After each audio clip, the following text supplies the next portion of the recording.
ორი ცეცხლი იწოდა. ერთი შინაგანი სურვილი, რომ საინტერესო თამაში ითამაშო, იმიტომ რომ ადამიანები აკეთებენ რაღაცას ზოგი ბიზნესისთვის და ფული ამოცანა და ჩვენთვის არის თამაში. ანუ ყველაფერს სადაც ვაკეთებთ არის ის რაღაცა გვაინტერესებს და თავიდან არაფერი არ ვიცოდით. იმართლეს ვამბობ, მე სეილსმენი ვარ და კარგ პროდუქტს ვეძებ და ამ შემთხვევაში ქართველი ტალანტი და ქართული ინტელექტი შესაშურად კარგი რესურსი არის ნებისმიერი მომხმარებლისთვის. და რა განაპირობებს უფრო?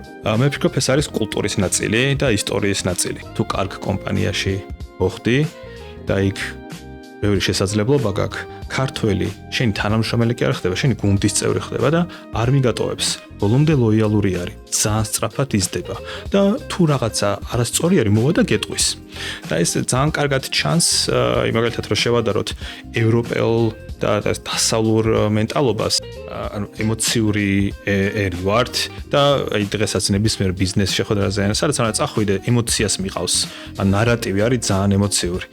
და სტრუქტურა აკლია ხოლმე, როგორც წესი, გეგმა აკლია. გერმანელებთან გეგმა და ემოციის დეფიციტი არის.